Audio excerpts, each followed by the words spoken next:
Pelajarannya apa? Kalau kita pengen dimuliakan oleh Allah Subhanahu wa Ta'ala, maka jangan jauh-jauh dari Al-Quran. Itu pelajarannya.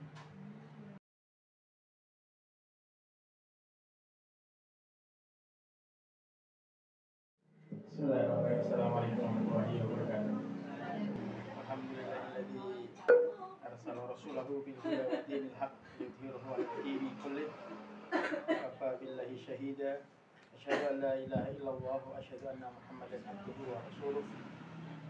Allahumma shalli ala Muhammad wa ala ali Muhammad kama shallaita ala Ibrahim wa ala ali Ibrahim fil alamin innaka Hamidum Majid.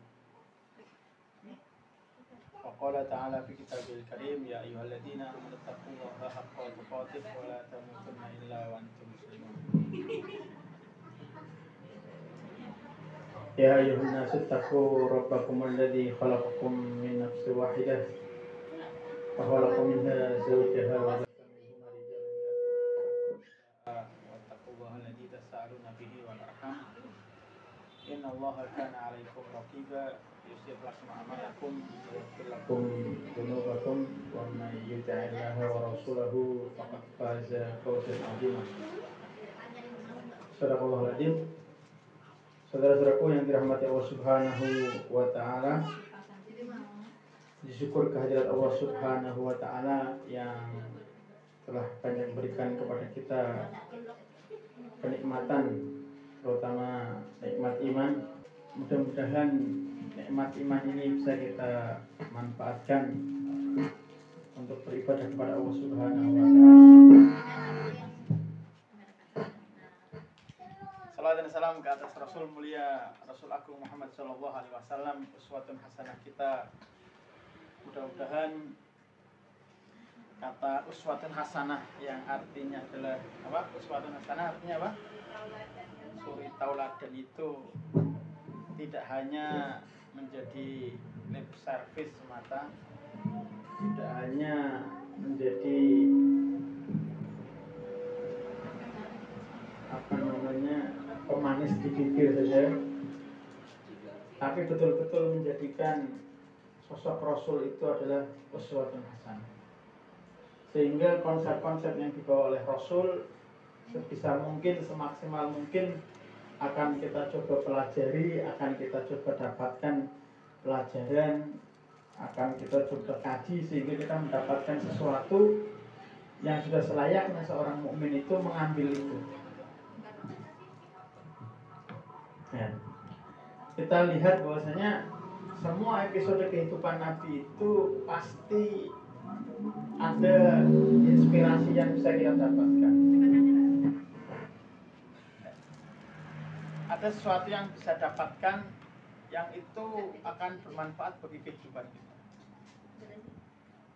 Jangan sampai kita membaca sirah nabawiyah, membaca kisah Nabi Muhammad SAW, kita hanya sekedar laluan saja, sekedar lewat saja. Karena apa? Dari semua episode kehidupan Rasul sejak dilahirkan ya sampai kemudian wafat itu adalah pelajaran-pelajaran bagi orang-orang yang beriman. Ya, kita awali saja, misalkan Rasulullah SAW itu adalah salah seorang nabi dan rasul yang tidak seperti nabi-nabi yang lain. Ya, kemarin saya pernah menyampaikan bagaimana seorang nabi itu diutus biasanya disesuaikan mukjizatnya dengan kondisi kaumnya. Misalkan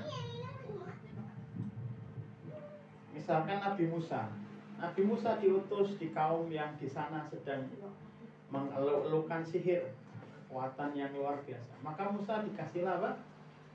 Tongkat. Dikasihlah tongkat yang bisa membelah lautan, dikasihlah tongkat yang bisa memakan ular-ular yang kecil dari sihir-sihirnya siapa? Fir'aun. Kemudian Nabi Isa itu hadir di kaum di mana mengeluhkan yang namanya pengobatan. Maka Nabi Isa diberikan kelebihan oleh Allah Subhanahu wa Ta'ala apa? Bisa menyembuhkan orang buta, orang lumpuh, bisa menghidupkan orang mati dengan izin Allah. Karena apa? Di zaman itu yang orang itu takjub adalah tentang hal tema-tema seperti itu. Bagaimana dengan Rasulullah SAW? Rasulullah SAW mukjizatnya adalah Quran. Dan mukjizat Quran itu bukan mukjizat biasa.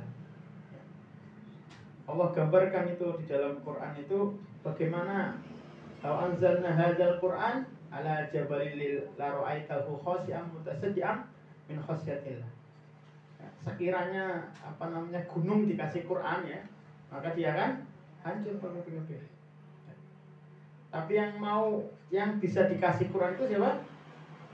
Siapa yang dikasih amanah Quran? Rasul. Yang dikasih amanah Quran itu Rasul. Artinya Rasul itu gunung saja. Tadi apa? Kalau dikasih Quran apa? Hancur berkeping-keping. Lah berarti Rasul itu ya harus disiapkan menjadi seorang pemimpin yang sanggup untuk memikul beban apa? Quran, amanah Quran itu. Karena nyatanya Quran turunnya itu di Rasul. Lewat Rasul mulia, Rasul Muhammad sallallahu alaihi wasallam. Dan Quran bukan mukjizat biasa. Coba perhatikan. Quran itu diturunkan oleh Allah Subhanahu wa taala lewat malaikat yang paling mulia, malaikat Jibril, ya kan? Diturunkan oleh Allah Subhanahu wa taala lewat malaikat Jibril kepada siapa? Rasul yang paling mulia, yaitu Rasulullah SAW. Diturunkan di malam yang mulia, yaitu malam Lailatul Qadar. Sebelumnya di bulan mulia, bulan Ramadan. Di hari yang mulia, malam yang mulia, yaitu malam Lailatul Qadar. Kurang mulia betul. Pelajarannya apa? Kalau kita pengen dimuliakan oleh Allah Subhanahu wa taala, maka jangan jauh-jauh dari Al-Qur'an. Itu pelajarannya. Jadi kalau kita pengen dimuliakan oleh Allah Subhanahu wa taala di langit, dimuliakan oleh manusia di bumi, maka jangan jauh-jauh dari Al-Qur'an.